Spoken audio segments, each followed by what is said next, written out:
Hey there. Welcome to the Pelvis Project podcast. I'm Megan. And I'm Roxy. We're two pelvic health experts brought together by passion for our careers, entrepreneurship, motherhood, and the desire for intentional relationships. Join us in our mission to spread pelvic floor awareness and start conversations surrounding the truth behind genuine health, imperfect wellness, and joyfully navigating life. We are so glad you are here with us. Let's start the conversation.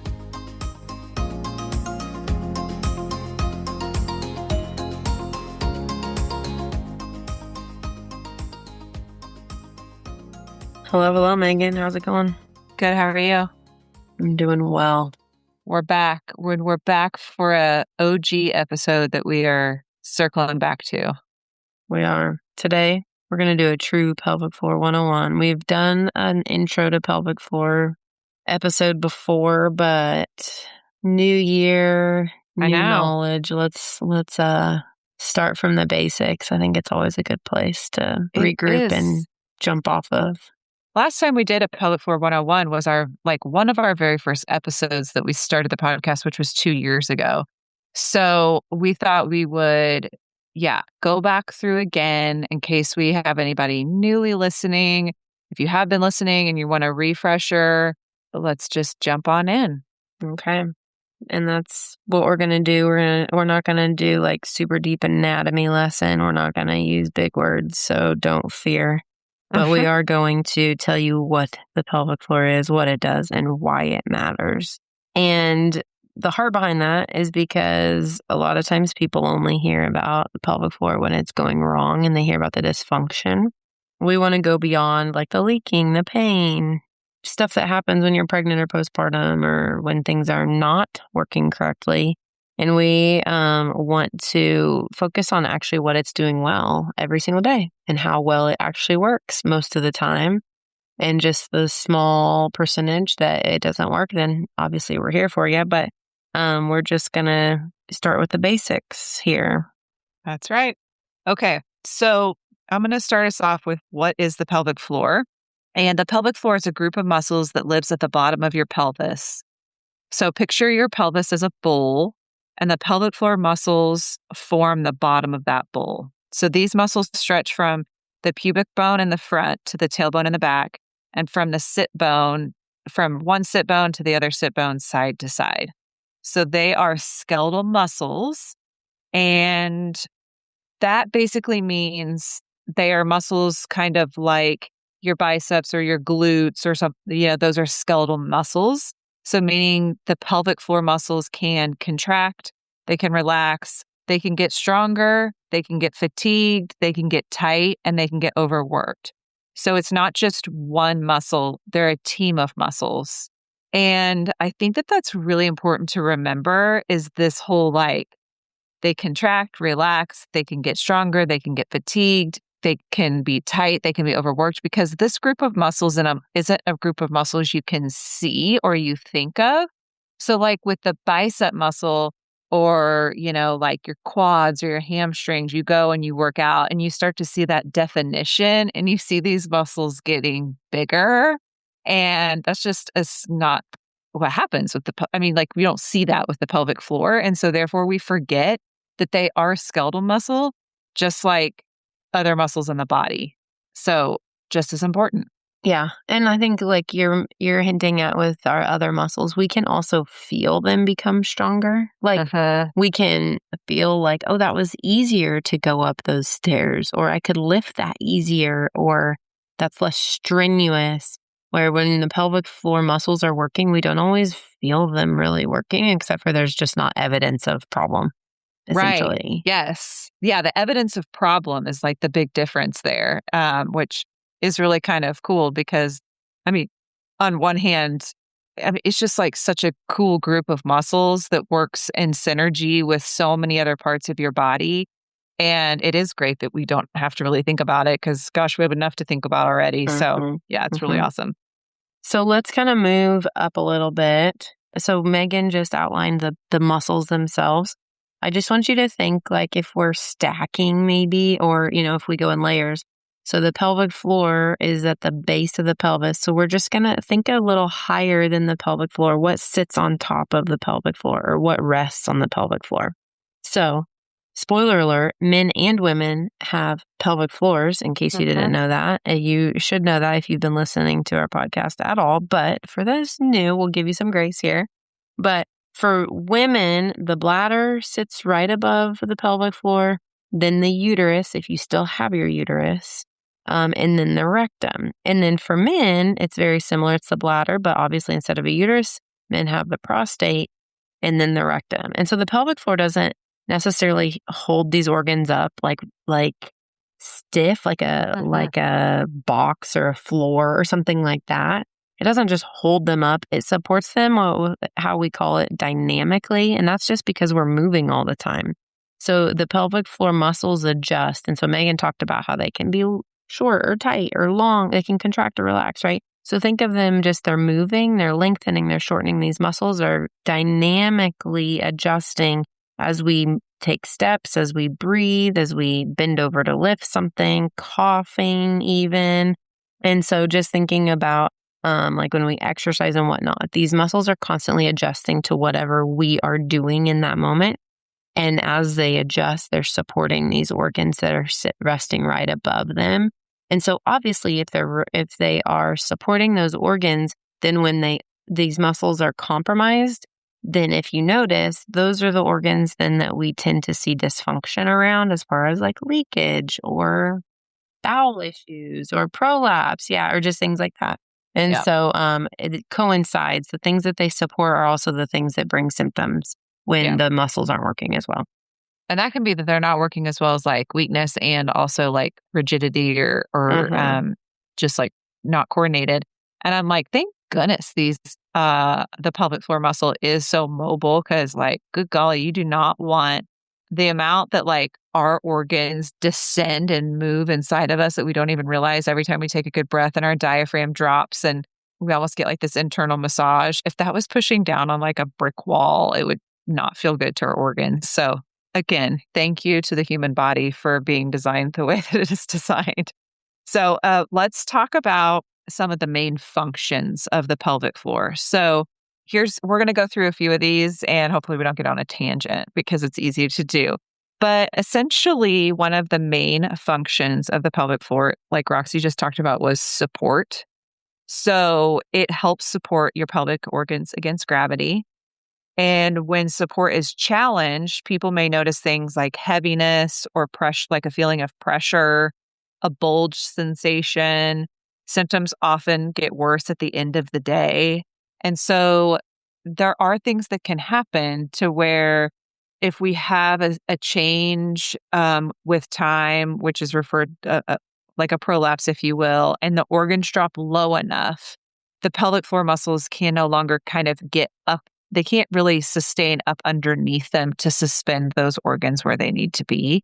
And so we really start to have challenges there. And there's different grades and everything. And that's where we work together with different urogynecologists for pessaries or different support options. And of course, conservative, depending on the grade of maybe where this kind of lack of support in the connective tissue is, conservative treatment can help. And then also sometimes we need external support. And then also with that, and I think we might get to it, but I am going to throw in there stability. The pelvic floor muscles support, and they also stabilize. So it's the deepest stabilizer muscle group that we have, and it works with your deep core muscles, your transverse abdominis. So it's a very important group as far as like if your pelvic floor muscles don't kick on or weren't there, I mean, the lack of stability through the hips would be definitely noticed. So support and stability, I would say, I'm going to add stability to that. Yeah, I like that, because I always think about like every step we take, that load, Yes, the weight has to shift from one leg to the other. Well, how does it get there? It doesn't just jump across. It travels through the pelvis, right across the pelvic floor. So that stability key is huge, and we underestimate. It isn't always these really big, like aggressive instances. It's just every step you take in the day. Yeah. So it's like these really small loads basically. But I just think that that is a good visual to think about, man, how many times does that load get transferred across the pelvic floor with every step you take throughout the day, over days and, over your lifetime, and just how we need that to stabilize well through that. And one more thing I'll add to that, again, this could go down a whole nother rabbit hole with this, but when we're talking about the stability and support too, one of the pelvic floor muscles is also a hip external rotator. So we cross into also having this like hip weakness stuff that can be Mm. going on, or this continual overactivity of a muscle. And then that transfers over into the pelvic floor. One muscle gets fussy, the rest of them start to try to help out. And then it just is a waterfall of events Sticky that can wheel. happen. Yeah. Yeah. Yeah. Yeah. Which is cool though when you find that out because it can be solved rather nicely and quickly. The next one we're going to jump into is kind of an obvious one, or the one that people usually think of primarily with the pelvic floor, and that's continence. I want you to go beyond just bladder, though, because usually we just think about peeing our pants, that's the big pelvic floor. That's what we do as pelvic floor therapists, is help people not pee their pants. I take that back. We help older women not pee their pants. Yes. That's That's like what it used to be. Yeah. yeah. But continence also relates to bowel control. And so it helps, basically, the pelvic floor helps keep urine, stool, and then also gas. We'll lump that in there. We've all squeaked out a fart here Mhm. and there, not intentionally, right? So that's because the pelvic floor wasn't doing its job as good as it should have. But urine, gas, stool, it keeps them in when we want them in. But then we also have to appreciate the other side, that it lets them out when it's time. And so the function goes both ways.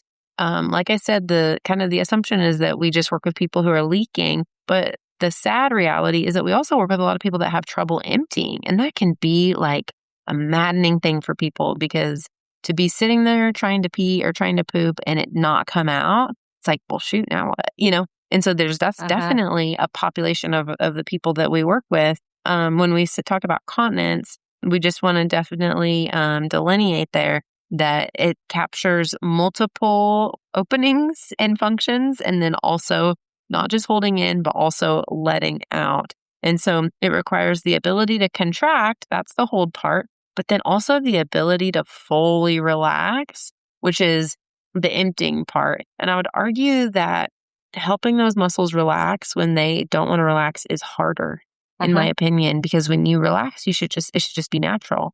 And so when this isn't naturally happening, it's hard to know what to do next. And so we appreciate when these muscles know how to relax, because that is a actual part of their function, is to be able to relax. That can really be thrown out the window sometimes when we're working with these people.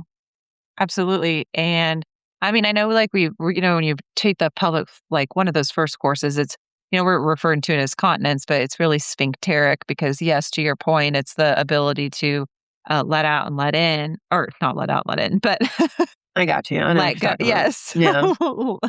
To stop and go when you want to. And so I think what we see happen is people that try to go to the bathroom and they have a really slow stream, or they have difficulty starting their stream or anything like that. They actually don't initially think pelvic floor therapy. People that Mm. leak urine do, because they're like, oh, yeah, I've heard this before. But not being able to go, we're still trying to make headway. People are slowly coming around of realizing if they have constipation, that a pelvic floor therapist can help with that, because obviously it's like they can't get it out.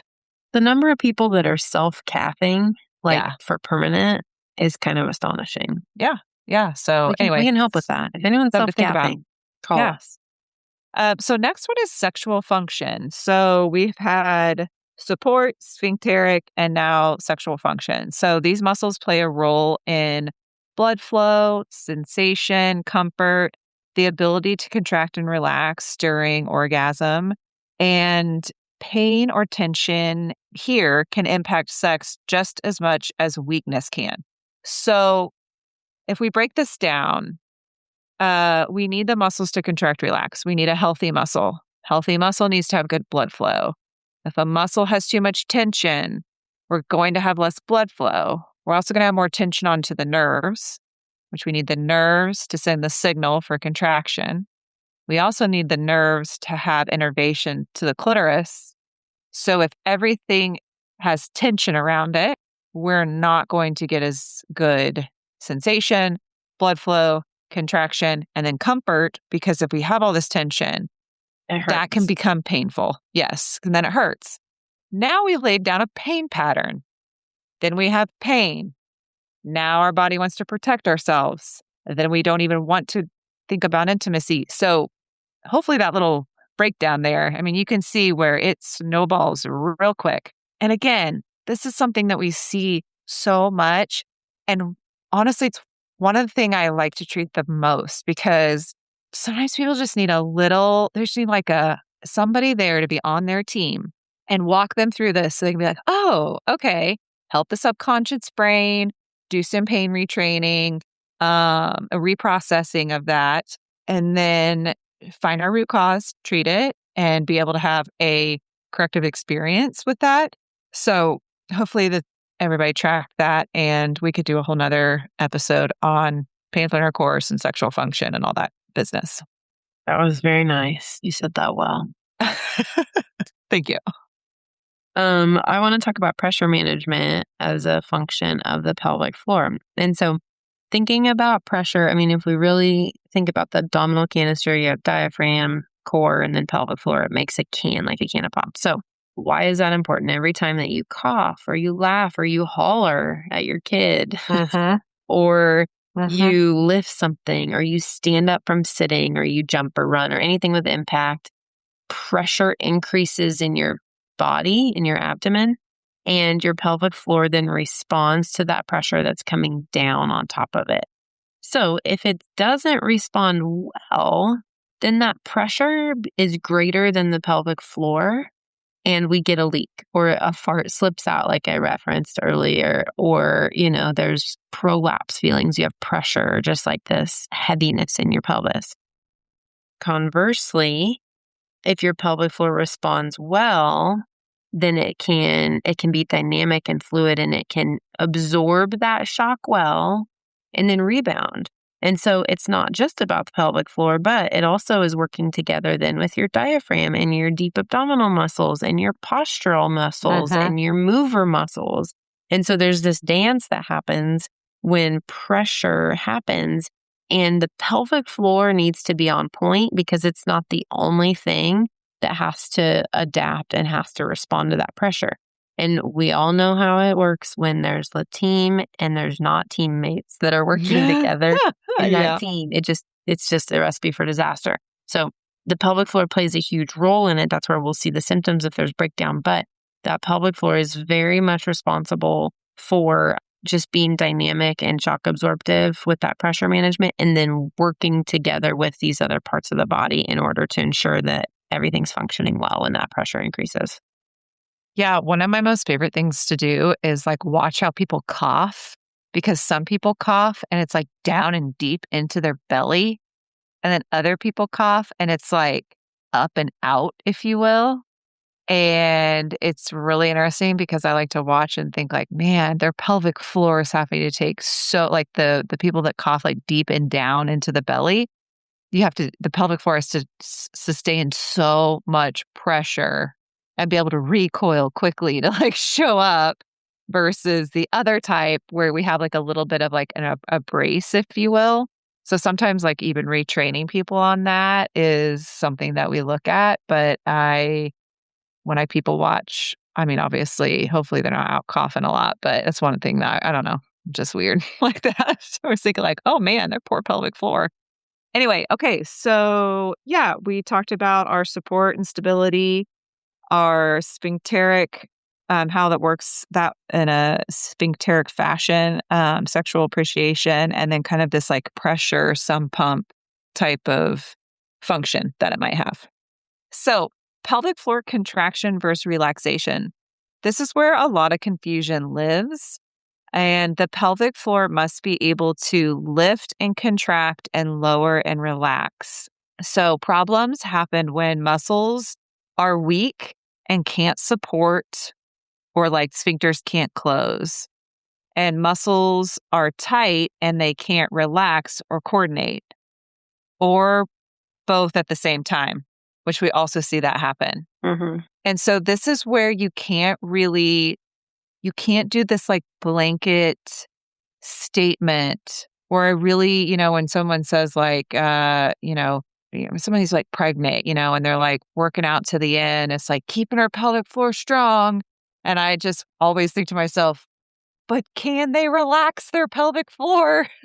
And so this is where you just have to kind of really think about, for example, if you're pregnant, yeah, we want a strong pelvic floor, but those last 6 weeks, I'm really making sure that the person has the ability to lengthen and let go because the pelvic floor muscles need to move out of the way when you go to deliver a baby. If those muscles are all tight and holding on for dear life, you literally are bearing down and your uterus is trying to push, contract to get the baby out against those muscles. And the pelvic floor is trying to hold in like it's a Yeah. fight. Yeah. Yeah. And so when we do like push prep stuff, that's why we love doing this work is the amount of women I have that I'll be like working with all pregnancy, we're working on zipping up and activation and core contraction and strengthening and all this stuff. And then all of a sudden I flip it on them, and I'm like, hey, I need you to take a breath in, exhale a little bit, and then we're going to bear down. And I want you to like bear down into your bottom, almost like you're kind of have a bowel movement and let go of those pelvic floor muscles. And inevitably, there's always a co-contraction of like wanting to come up because that's where the body's been. So if you've been really active and working on this through your pregnancy, which is great, we want to be strong and Reported. yeah, like we want to do all this stuff. Do yourself a favor and just make sure you get an assessment that somebody can tell you can give you some like feedback, coaching back to make sure that you can lengthen them. So that's really all I have to say about that right now is that you got to be able to contract, you got to be able to relax. And if you don't have one or the other, then the system is not going to work appropriately. Well, and you segued into the next kind of point that we wanted to make is that breathing really does connect with the pelvic floor. And so we aren't, like Megan said, we're not going to isolate just on kegels or just on strengthening. We're going to work the whole body as a unit. And part of the pelvic floor's, a big piece of the pelvic floor's success is that it doesn't work alone. It moves with your breath and with your body moving. And so just to kind of zoom in on that breathing piece is that you think about when you inhale, if you're inhaling correctly and the diaphragm is contracting and moving down, then the pelvic floor lengthens. So thinking about taking a breath in and not breathing into your chest, but breathing into your abdomen and letting that breath be expanded there, then that pelvic floor should lengthen, it should relax, and it should lengthen and allow that breath to fill. And then when you exhale, the pelvic floor gently just lifts back up. It just returns to kind of its starting spot. And so if breathing is shallow or we're holding our breath or we're always tense or we're stressed out and we feel like when you're kind of panting or you can't quite catch your breath because you're shallow breathing so much, then the pelvic floor is often following that same pattern. So it's shallow, it's tight, it's hypomobile. So that just means it's like not moving very much or it's kind of stiff or rigid. And so that breathing can be a huge influencer in a good way or in a really unhealthy way as well. And so this is why a lot of times we're going to start with breathing. We're going to start with awareness rather than jumping, like Megan said, jumping right into strengthening and kegels and whatnot, because the pelvic floor needs to work on a spectrum of lengthen and shorten. And a lot of times that lengthening piece is missing. And that lengthening piece almost always sets up better outcomes on the strengthening side when we get into that part. Yeah. Well, this kind of goes back to what we were talking about. Like you Google something and you have some symptoms and you find Kegels still on the internet and you're sitting there contracting, contracting, contracting and holding your breath. And all of a sudden your symptoms just got worse because Kegels aren't it. Very rarely would that be it. And it's for men and women too. I mean, I just recently evaluated a man and he was telling me about some stuff he had going on. And he was like, oh, I've been doing those Kegels. I've just been like contracting, contracting, contracting. I was like, okay, we got to slow it down here. Again, just don't go Google, okay? That's all I have to say about that. All right. Common signs the pelvic floor needs support or assistance, if you will, or some attention.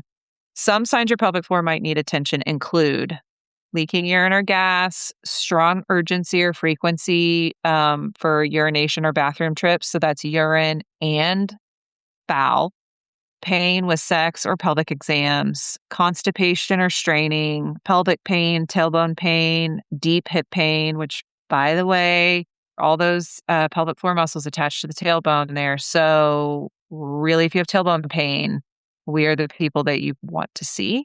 Other signs is feeling of pressure, or heaviness, symptoms after pregnancy, birth, surgeries, menopause, perimenopause. I'm just so glad that these things are starting to be listed because we need to be paying attention to these and know how a pelvic floor therapist that's trained correctly can help you if you're in these stages. So, all of these symptoms are common, but they're not something that you just have to live with.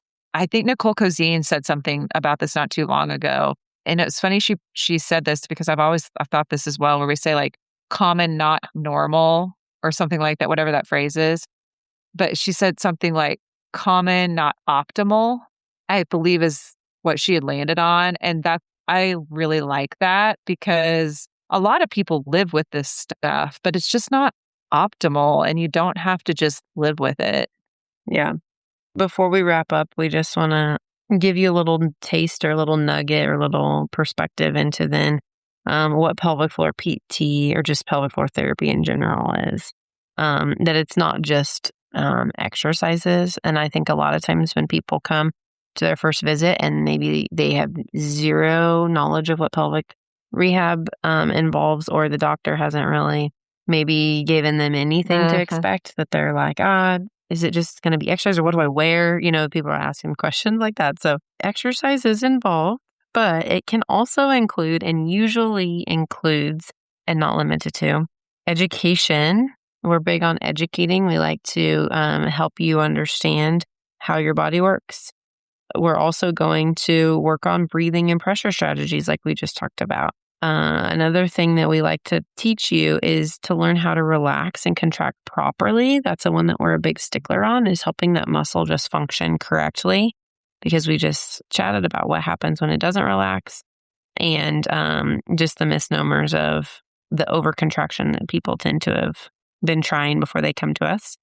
We're also going to work on things like movement retraining or body mechanics, strength and endurance when that's appropriate, depending on what people are asking their bodies to do on the regular. If they work out a lot or if they're doing like repetitive movements with their job or at home, we want to definitely be training along those lines so that their pelvic floor steps up to the challenges that they put in front of it.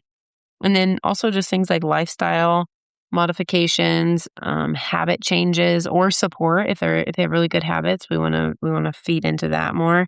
But it's definitely an individualized treatment because pelvic floors are not a one size fits all. And so we are looking at the person in front of us. And while there are big themes and we all have these similarities of how the pelvic floor should function, we all have little nuances with our bodies and our anatomy. We also all ask our bodies to do different tasks throughout the day.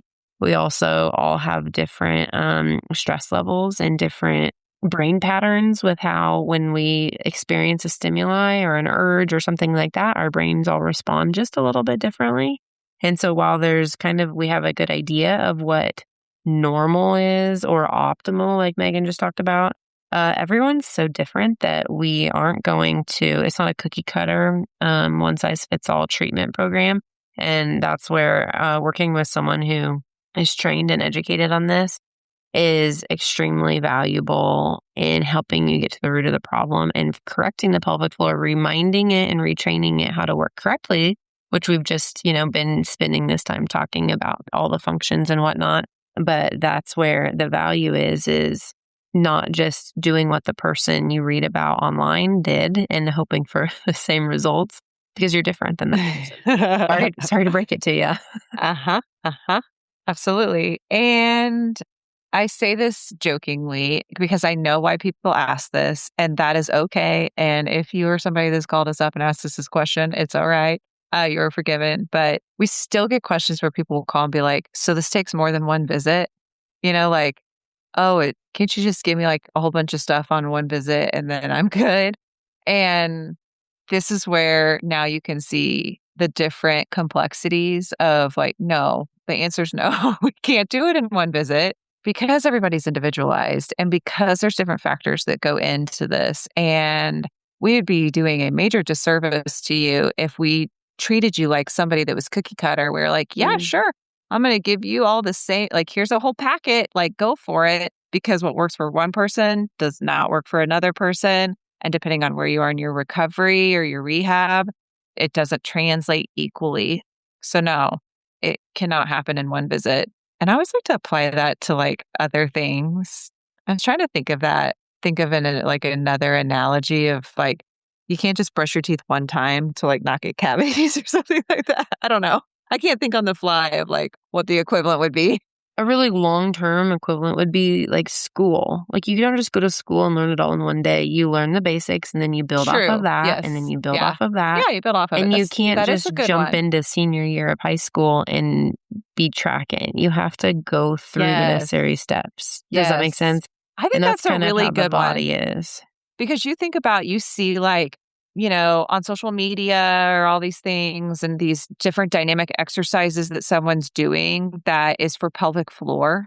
But what you fail to see is like when that person started, they probably were working with a therapist on those foundational key pieces of breath strategies, finding the TA, coordinating correctly. And then from there, they built up. And so we see on social media, like, these exercises somebody loves for pelvic floor and they're pretty dynamic and in the gym and they are great. But if you haven't done some of the groundwork yet, that's actually not where you're going to start. And so then we get this misrepresentation of like where yes, that's a goal to get you there to that level, but that's not where we need to start. We have to pull it back a little bit. So I think that is a really good analogy there and comparison. So closing remarks here. If there's one takeaway from Pelvic Floor 101 episode, this is it. Your pelvic floor is a functional muscle system, and it's not a problem to ignore or a muscle to just overwork or overlook. It's a system with your body, and there are a lot of players that go into your pelvic floor and its capacity and ability. So the good news is these muscles are adaptable, which is really awesome, and they respond to the right input at the right time. And hopefully, this episode was a good refresher and enlightening. We thank you for listening to the Pelvis Project. If you did enjoy this episode and you thought it was helpful and it helped you understand your body a little bit better, please share it with your friends and your family because pelvic health should be basic knowledge and not a secret. We will keep this conversation going and we will talk to you next time. Thank you so much for joining us this week on the Pelvis Project podcast. Help us continue the conversation by liking and sharing this episode with friends. And if you really want to do us a solid, leave us a review. If you'd like to follow us on social, check out the show notes for links. And remember, this week, take a deep breath and relax your pelvic floor.